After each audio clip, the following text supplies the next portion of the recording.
나무를 심은 사람 장지호노. 한 인간이 참으로 보기 드문 인격을 갖고 있는가를 발견해내기 위해서는 여러 해 동안 그의 행동을 관찰할 수 있는 행운을 가져야만 한다. 그의 행동이 온갖 이기주의에서 벗어나 있고 그의 행동을 이끌어 나가는 생각이 더없이 고결하며 어떠한 보상도 바라지 않고 그런데도 이 세상에 뚜렷한 흔적을 남긴 것이 분명하다면 우리는 틀림없이 한 잊을 수 없는 인격과 마주하는 셈이 된다. 약 40여 년 전 일이었다. 나는 여행자들에게는 전혀 알려져 있지 않은 고원지대를 오래오래 걸어서 올라다니곤 했다. 그 고지는 프로방스 지방으로 뻗은 알프스 산맥 위의 아주 오랜 고장에 자리 잡고 있었다. 이 지역은 동남쪽과 남쪽으로는 시스테론과 미라보 사이에 있는 듀랑스 강의 중류를 경계로 하고 북쪽으로는 드롬 강의 원천으로부터 디에까지 이르는 강의 상류를 끝으로 하고 있었다.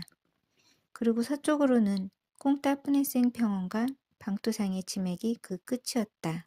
그것은 바스 알프스 지방의 북쪽 전부와 드롬 강의 남쪽 및 보클리즈 지방의 일부 작은 지역에 걸쳐 있었다. 어느 날 나는 고도 1200에서 1300m의 인적 없고 단조로운 곳에서 긴 산책에 나섰는데 이곳은 야생 라벤더 외에 자라고 있는 것이라고는 아무것도 없는 황무지였다. 나는 폭이 가장 넓은 곳으로 이 지역을 가로질러 걸었다. 사흘을 걸은 뒤 나는 어디에서도 찾아볼 수 없을 만큼 황폐한 지역에 이르게 되었다. 나는 뼈대만 남은 버려진 마을 옆에서 야영했다. 전날 마실 물이 바닥났기 때문에 나는 물을 찾아야만 했다. 폐허가 되어 있기는 하지만 낡은 말벌통처럼 촘촘하게 붙어있는 집들을 보니 옛날엔 이곳에 샘이나 우물이 있었을 것이라고 생각되었다. 과연 샘이 있긴 했지만 바싹 말라붙어 있었다. 지붕이 없어져 버리고 비바람에 사그러진 대여섯채의 집들, 종탑이 무너져 버린 작은 교회는 마치 사람들이 사는 마을 속의 집이나 교회처럼 서 있었다. 그러나 살아있는 것들은 모두 사라져 버리고 없었다.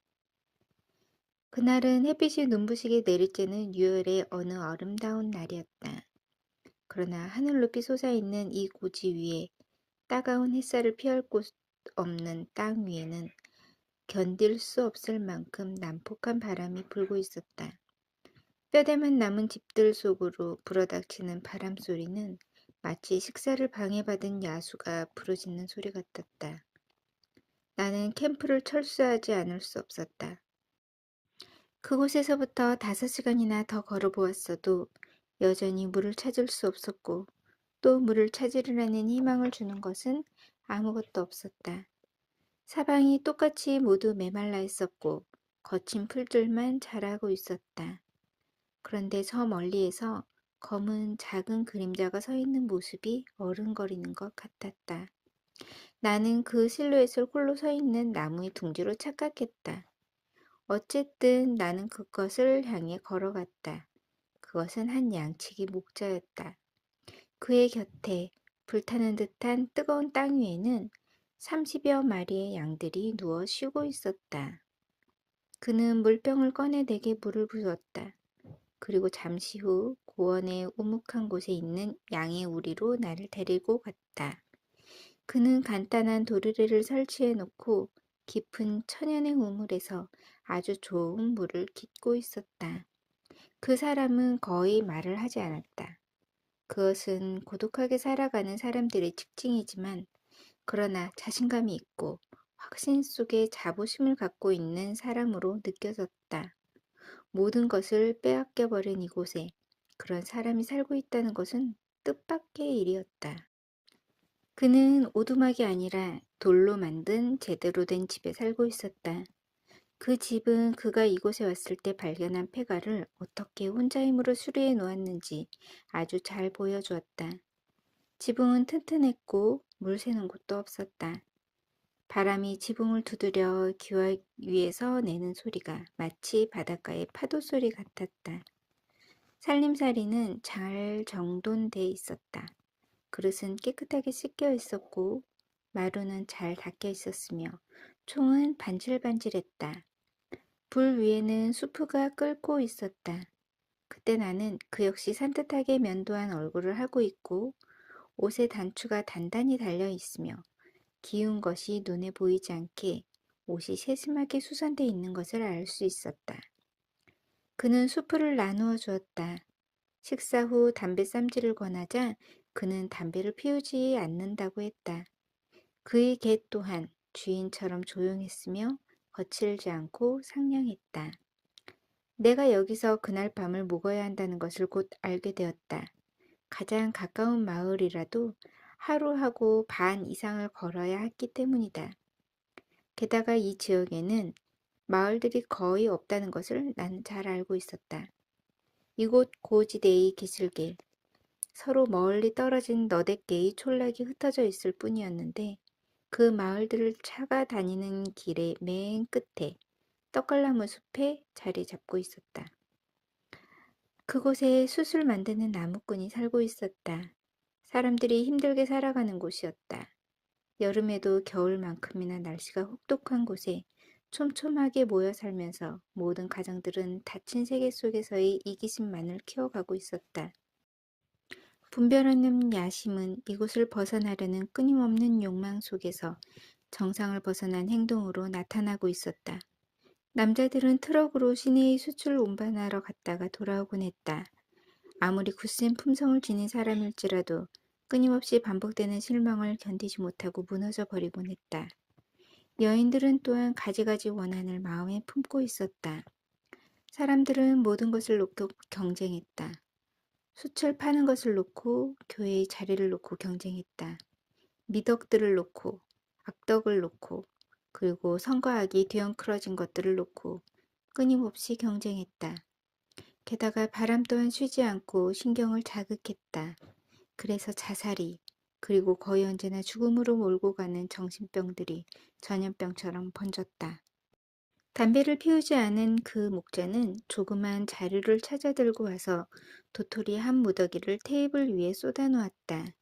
그는 그 도토리 하나하나를 아주 주의 깊게 조사하기 시작하더니 좋은 것과 나쁜 것을 따로 구분했다. 나는 파이프 담배를 피워 물었다. 도와주겠다고 했으나 그는 자기가 해야 할 일이라고 말했다. 사실 그가 이 일에 기울이는 정성을 보고 나는 더 고집할 수 없었다.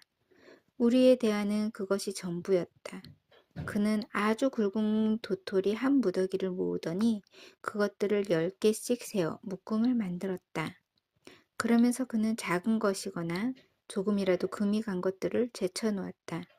더 자세히 조사하기 위해서였다. 그렇게 해서 완벽한 상태의 도토리가 100개 모아졌을 때 그는 일을 멈추었고 우리는 잠에 들었다. 이 사람과 함께 있으면 평화가 있었다. 다음날 나는 그의 집에서 하루 종일 쉴 수 있게 해달라고 청했다. 그는 그것을 아주 당연하게 생각했다. 아니, 더 정확하게 말하자면 아무것도 그를 방해할 수 없다는 인상을 나는 받았다. 그 휴식이 나에게 반드시 필요한 것은 아니었다. 그러나 나는 호기심을 느꼈고 그에 대해 더 알고 싶었다. 그는 양떼를 꺼내어 풀밭으로 데리고 갔다. 떠나기 전에 그는 세심하게 골라 개수를 세어 모은 도토리 자루를 물 양동이에 담았다. 나는 그가 지팡이 대신 대략 길이가 1.5m 정도 되고 엄지손가락만한 굵은 쇠막대기를 들고 있는 것을 보았다. 나는 산책하며 쉬며 그가 간 길을 나란히 따라갔다. 양들의 목장은 작은 골짜기 아래에 있었다. 그는 작은 양떼를 개가 돌보도록 맡기고는 내가 서 있는 곳을 향해 올라왔다. 나의 무례함을 꾸짖으러 오는 것 같아 두려웠으나 전혀 그것은 아니었다. 그것은 그가 가는 길이었다. 그는 내게 달리 할 일이 없으면 자기를 따라오라고 청했다. 그는 거기서 산등성이를 향해 200m 더 올라갔다. 그가 가려고 한 곳에 이르자 그는 땅에 쇠막대기를 박기 시작했다. 그렇게 해서 구멍을 만들어 그 안에 도토리를 넣고 다시 구멍을 덮었다. 그는 떡갈나무를 심고 있었다.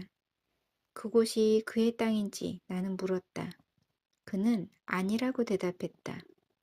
그러면 그 땅이 누구의 것인지 알고 있는 것일까? 그는 모르고 있었다. 그저 그곳이 공유지이거나 아니면 그런 문제에 대해서는 생각지도 않는 그 사람들의 것이 아니겠느냐고 추측하고 있었다. 그는 그것이 누구의 것인지 알아볼 생각이 없었다. 그는 아주 정성스럽게 100개의 도토리를 심었다. 그리고 점심 식사 후 그는 다시 도토리 고르는 일을 시작했다. 그는 내가 묻는 말에 대답해 주었으므로 나는 그에게 여러 가지를 끈질기게 물어보았다고 생각한다. 3년 전부터 그는 이런 식으로 고독하게 나무를 심어왔다고 했다. 그래서 그는 10만 그루의 도토리를 심었다. 10만 개의 씨에서 2만 그루의 싹이 나왔다. 그러나 산짐승들이 나무를 갉아먹거나 예측할 수 없는 신의 섭리에 속한 일들이 일어날 경우 이 2만 그루 가운데 또 절반가량이 죽어버릴 것이라고 그는 예상했다. 그렇게 되면 예전에는 아무것도 없었던 이 땅에 10,000그루의 떡갈나무가 살아남아 자라게 될 것이다. 그제서야 나는 그의 나이가 궁금했다. 그는 분명히 50세가 넘어 보였다. 55세라고 했다. 이름은 엘자르 부피에였다. 지난날 그는 평지에 농장 하나를 갖고 있었고 그곳에서 인생을 가꾸며 살았다. 그런데 하나밖에 없는 아들이 죽었고 뒤이어 아내를 잃었다.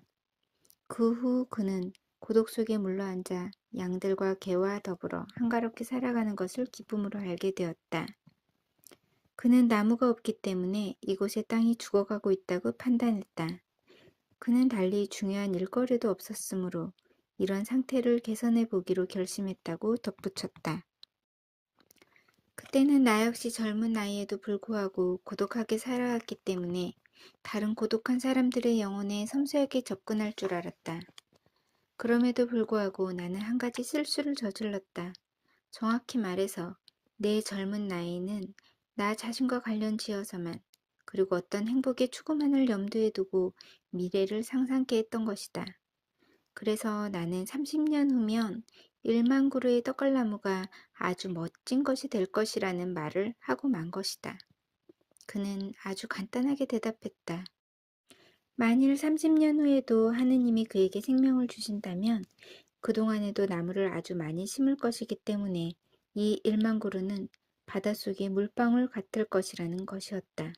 게다가 그는 벌써부터 너도 밤나무를 번식시키는 것을 연구해오고 있으며 그의 집 근처에 이 나무의 열매에서 길러낸 묘목원을 갖고 있었다. 울타리를 세워 양들이 접근하지 못하게 잘 보호해 놓은 묘목들, 즉 그의 연구 재료들은 아주 아름다웠다.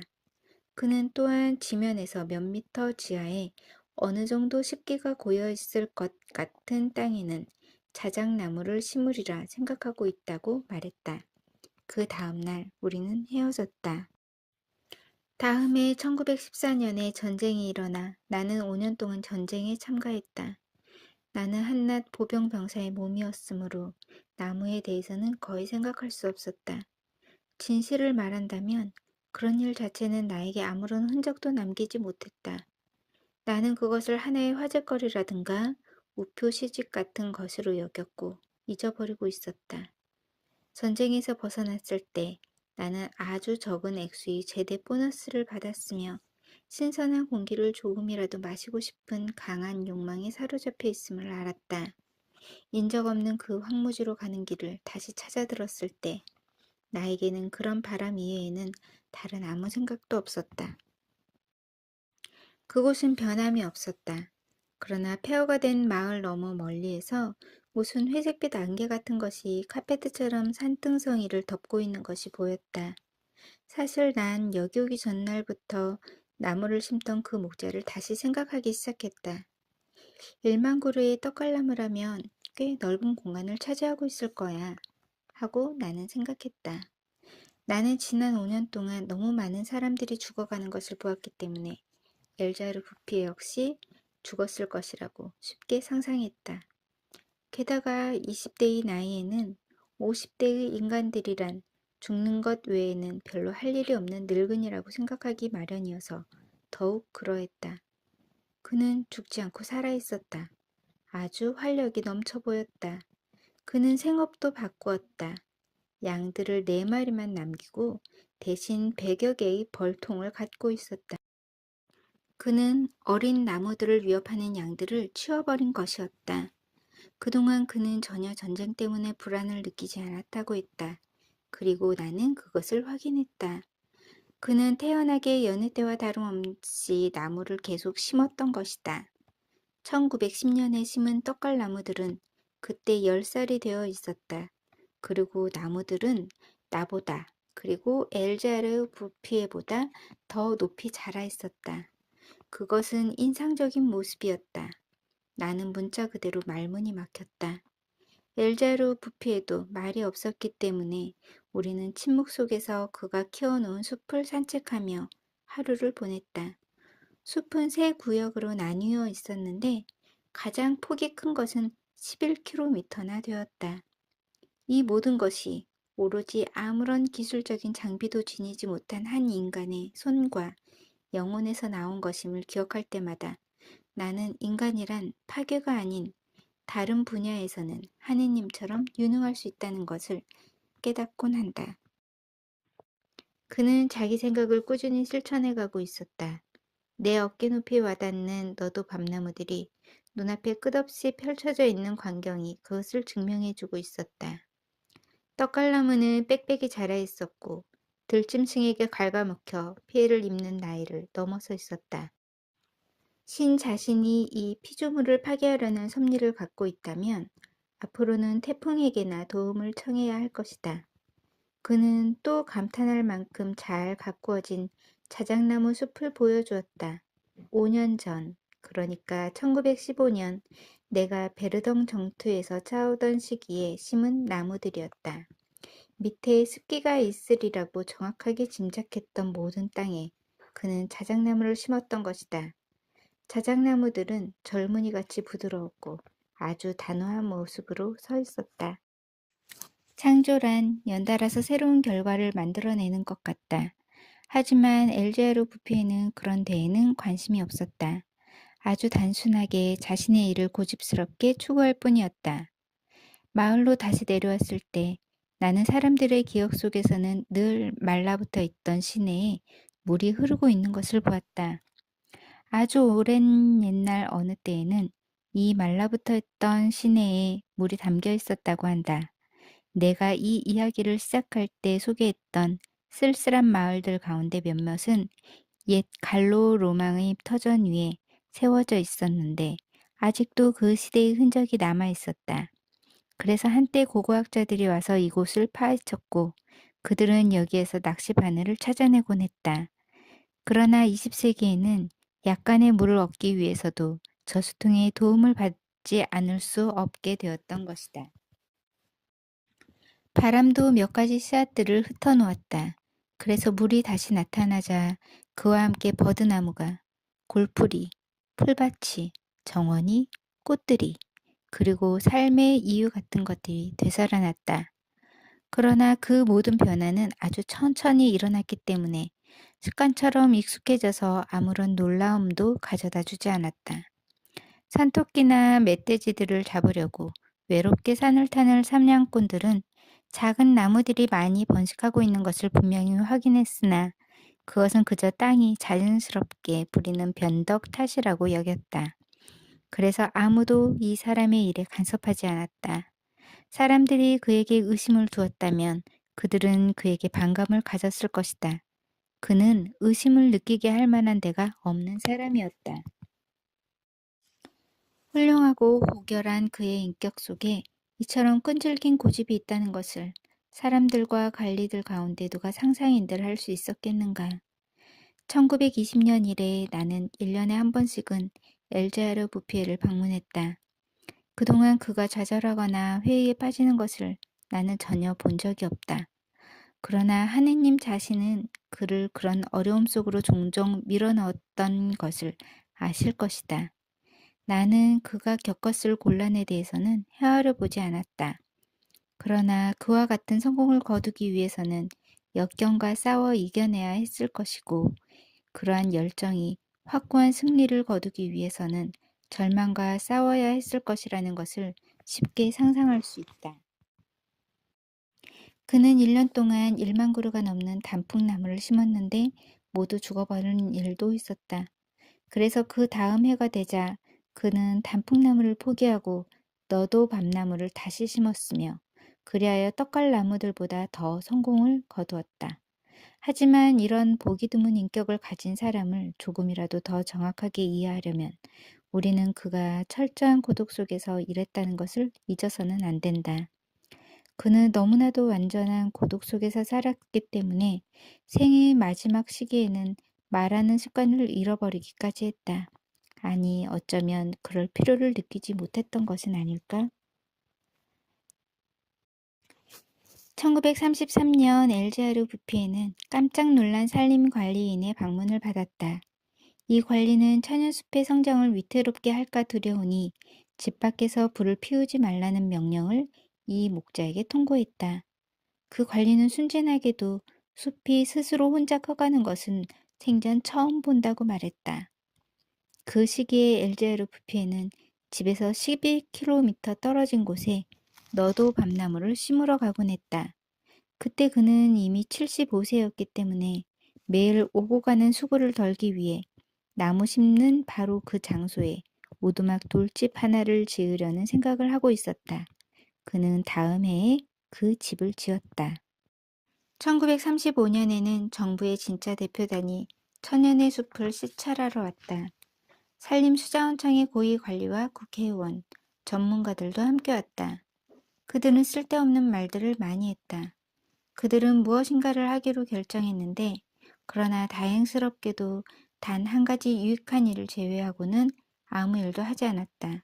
즉 숲을 국가의 관리 아래 두고 사람들이 숯을 만들어 오는 일을 금지한 것이다. 그들 역시 건강이 넘치는 젊은 나무들의 아름다움에 사로잡히지 않을 수 없었던 것이다. 그 아름다운 숲은 국회의원들에게까지도 유혹의 힘을 발휘한 것이다. 대표단의 산림관리관들 가운데 내 친구가 한 사람 있었다. 나는 그에게 이 숲의 비밀을 설명해 주었다. 그리고 그 다음 주 어느 날 우리 두 사람은 엘자르 뷔페를 찾아갔다. 우리는 대표단이 시찰한 지점에서 20km쯤 떨어진 곳에서 한참 일하고 있는 그를 발견했다. 그 산림관리관은 쓸모없는 친구가 아니었다. 그는 가치 있는 것을 알아볼 줄 알았고 침묵할 줄도 알았다. 나는 선물로 가져간 달걀 몇 개를 꺼내놓았다. 우리 셋은 함께 점심 식사를 했고 말없이 경치를 바라보면서 몇 시간을 보냈다. 우리가 지나온 언덕길은 6에서 7m 높이의 나무들로 뒤덮여 있었다. 1913년에 보았던 이곳의 모습이 생각났다. 황무지가 떠올랐다. 평화롭고 규칙적인 일, 고산지대의 살아있는 공기, 소박한 음식, 그리고 무엇보다도 영혼의 평화가 이 노인에게 거의 장엄하리만큼 훌륭한 건강을 주었다. 그는 하나님의 운동선수였다. 나는 그가 아직도 얼마나 많은 땅을 나무로 덮을 것인지를 생각해 보았다. 떠나기 전에 내 친구는 이곳의 토양에 알맞을 것 같은 몇몇 나무 종류에 관해 간단하고 짧게 제안했다. 그러나 그것을 고집하지는 않았다. 내 친구는 나중에 그는 그런 것에 대해 나보다 더 많이 알고 있었다고 나에게 말했다. 1시간쯤 걸은 뒤에 생각이 떠오른 듯 친구는 이렇게 덧붙였다. 그는 나무에 대해 그 어느 누구보다 훨씬 많이 알아. 그는 행복할 수 있는 멋진 방법을 발견한 사람이야.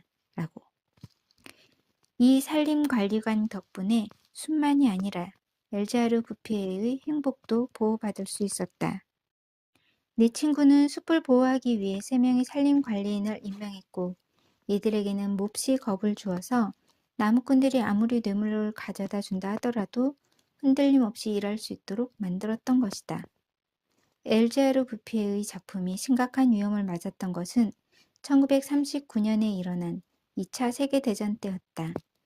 그 당시에는 적지 않은 자동차들이 목탄가스로 움직였기 때문에 가스 연료를 만들어내기 위해 나무들이 항상 모자랐다.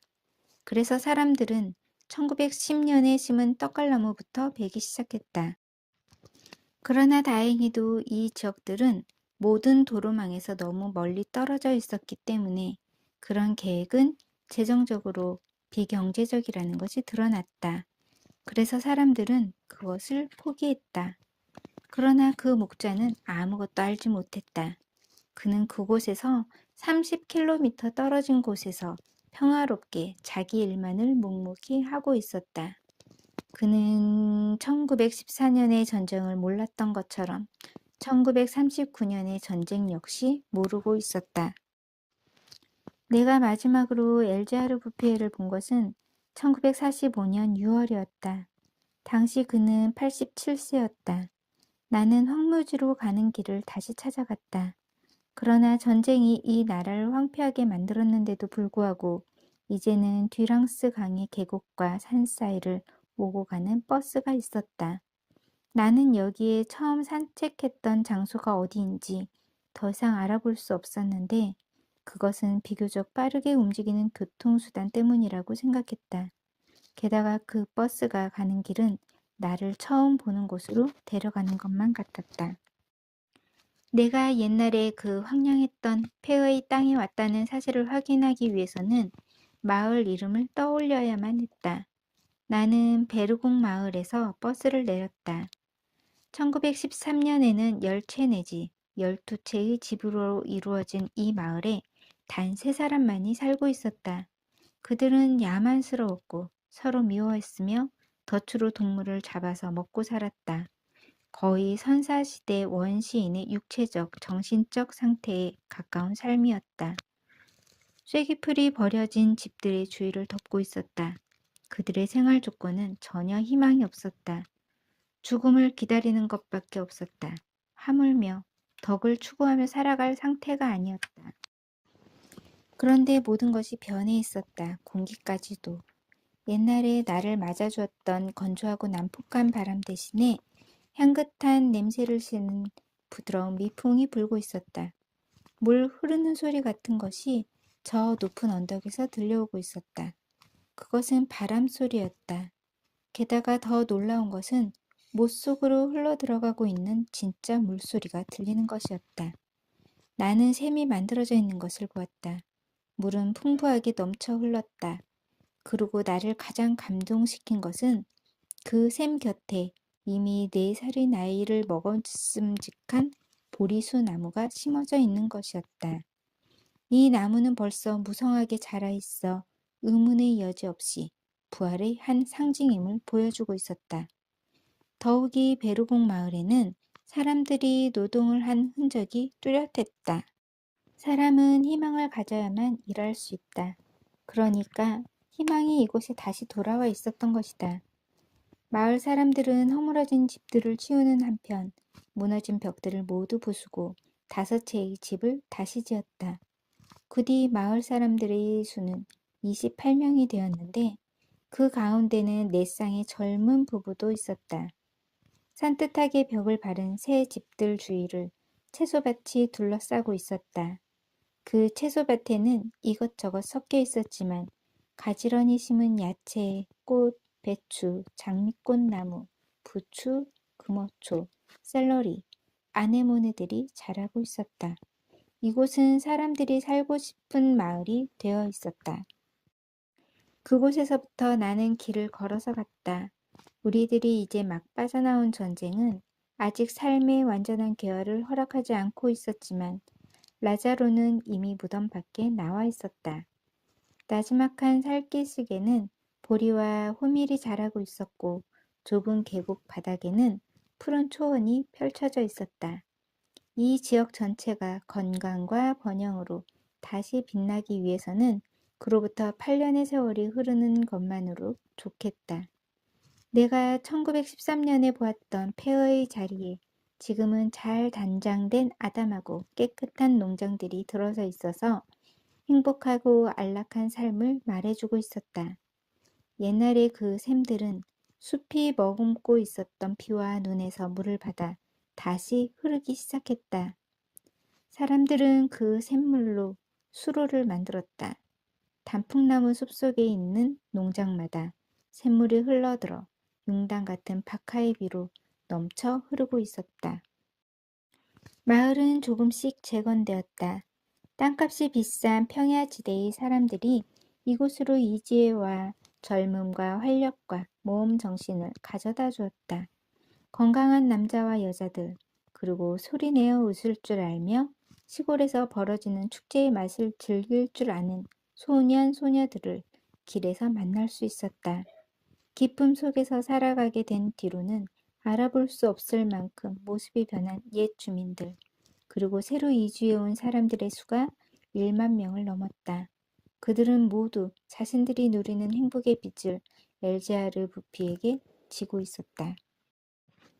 단순히 육체적 정신적 힘만을 갖춘 한 사람이 홀로 황무지에서 이런 가나안 땅을 만들어낼 수 있었다는 것을 생각할 때면 나는 그 모든 것에도 불구하고 인간의 조건이란 참으로 경탄할 만한 것이라는 것을 깨닫곤 한다.